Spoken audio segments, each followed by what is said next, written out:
first. It wasn't easy, just as you have lost yours. I want to read something from the Constitution just to remind everybody a principle that is extremely important that we, for some reason, seem to forget in our country. And yet we need to be reminded, and that's why it's written down. It says, Amendment 14, Section 1, all persons born and naturalized in the United States and subject to the jurisdiction thereof are citizens of the United States and of the state wherein they reside. No state shall make or enforce any law which shall abridge the privileges, turning the page, or immunities of citizens of the United States, nor shall any state deprive any person of life, liberty, or property without due process of law, nor deny to any person within its jurisdiction the equal protection of the laws. So, to the governor of Minnesota, I rebuke you. My father's death is on your head. That's right. Sorry for such strong language, but I'm not sorry. My father absolutely would have been living today had it not been for the orders of the isolation. One of the questions that I ask people, how is it that long-term care staff can go in the facility and be tested for their temperature and be asked of a questionnaire for 5 or 6 months? They go to the gas station, they go everywhere else that we go to, Cub Foods, Walmart, the gym, centers were open. everywhere, Bars. daycare centers, and yet you take a force multiplier in the family and you remove them from the care of their loved ones. Here, here. I'm going to tell you something that happened right before the isolation edict that came down from the governor. My father had a stroke about 5 or 6 years ago. I was there and I saved his life. Everyone said, oh, let him go home and be with Jesus. I can't tell you how many people said that he just wants to go home to be with Jesus. And by the way, my father was a Baptist minister. And my dad did want to go home and be with Jesus for many, many years. With that said, he still had a passion to live, and he still had a passion, and he had things that he wanted to see. He wanted to see my daughter over there, Evangelina, get baptized. He wanted to see me get elected into the state senate. A year before my father died, I took him up flying, and he actually got to fly an airplane for the last time. What is wrong with our nation that we sit there and put our elderly out to pasture? What is wrong with us that we look at someone that's elderly and we make a determination that their life no longer has value to fight for and stand up for? What is wrong with our country where we so much disrespect our elders and the value that they have in their life? They have and deserve more than what we have given them in these long-term care facilities. And I'm not criticizing the staff and the many medical professionals that truly give of their heart. And they really want to do well for our country and for our elderly. It's not their fault. I go to the facility before my father passed away, and I looked at his nails on his hands and had not been groomed for 5 months. And I had been going down there weekly trying to do window visits that they would allow us to go. And while we're doing window visits, we're supposed to wear a mask outside of the glass. Because what? They're going to catch COVID through a mask, through glass? I mean, the policies are so ridiculous. This is the reason why we must stand up and defend the Constitution of the United States of America, because there is no one white man, right, at the top that can decide for us and every single one of us here how to live our lives. How do they know how, we have different minority groups, we have different ethnicities, genders. I can't even try to pretend to think that I could understand how to make policies for all of you if I end up making it into the Senate. That's why it isn't about the people in the Senate. It's not about the people in the House nor the governor. It's about the people here that are standing before us. You guys are the voice.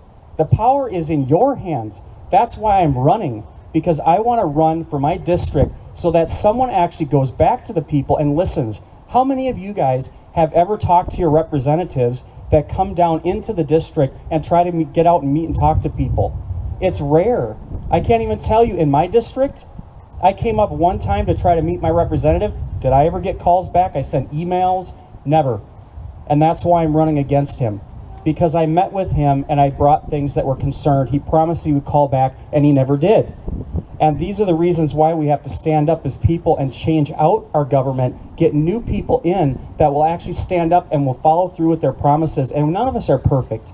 I don't want to hold them to that high of a standard. But there comes a time when you have to put your foot down. And I heard your guys' story about death and how you were not allowed in.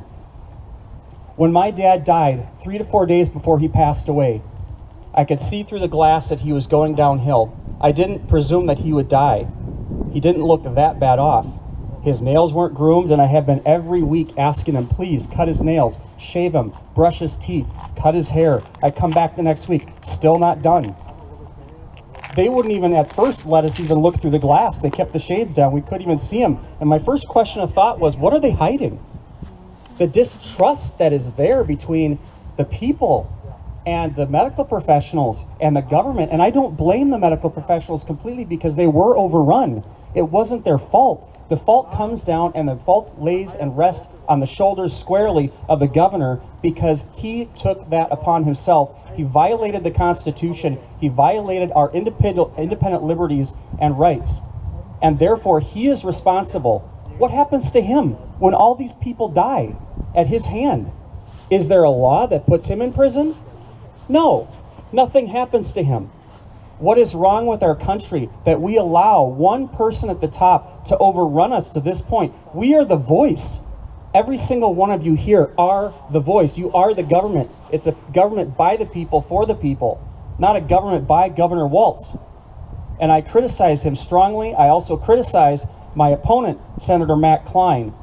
He stands on the floor with a microphone in his hand, criticizing why he should not be there in the state Senate floor. He's afraid and guiding and trying to lead us through fear.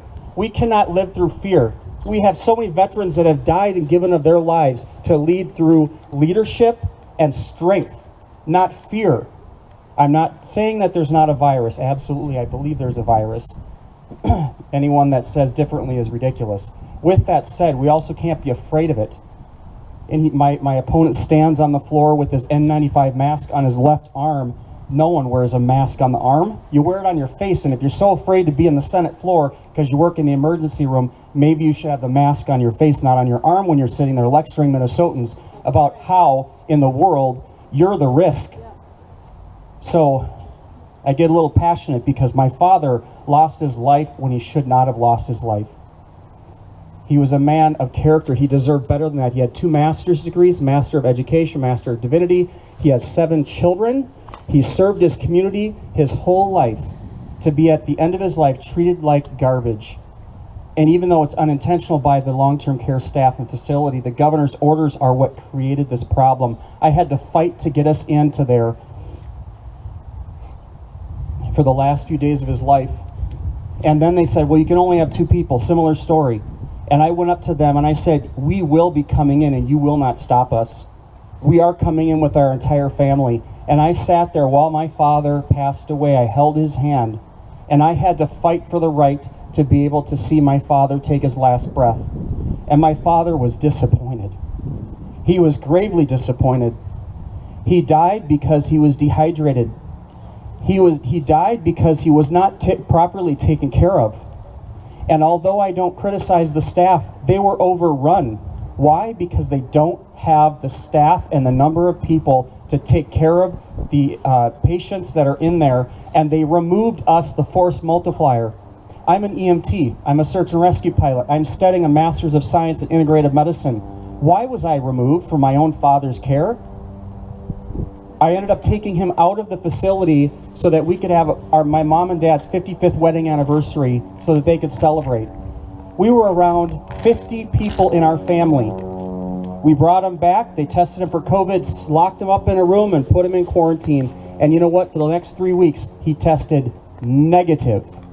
Each time, he did not test positive for COVID. There was nothing wrong with him. On his death certificate, they listed that he died, and guess why? Think it was COVID? Nope. Failure to thrive. That's on the death certificate. And let me tell you something. My father realized that there was no hope. So I stand on these steps with sorrow in my heart to think that any man, woman, or anyone in this country could ever remove the rights of someone for that freedom of life and liberty. And as a candidate, I'm just one of you all.